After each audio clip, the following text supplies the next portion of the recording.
বাদে ওগু কিদালে দিলা আপনি শর্ট কলম দিয়ে দিটা হইলা বাদে গেল সামনে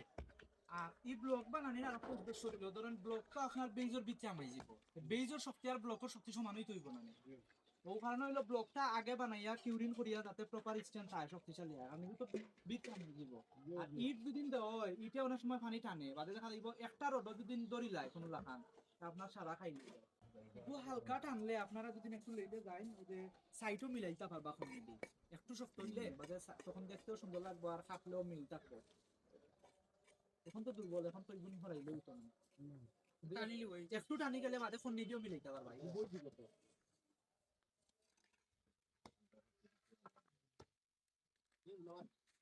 আপনি মঙ্গলবার দাও অনলাইনে আগে ফাঁকা দাও লাইন অথবা যদি পুরা প্লট ফিট থাকতো তাহলে আমরা সাইড কোণে আগে রেখে দেবো তখন মেইন প্লটটা তারা আরো একটু আইডিয়া এইগুলো নিবে মেইন প্লট ঠিক হয়ে যেতে আমি একসাথে সবগুলো দিতে গেলে সমস্ত মাটি করে জয় যায় আর সাইড করে করে দিলে সুবিধা যে ও সাইডে আলাদা দেওয়া যায়। তো করে কাটি দিবে।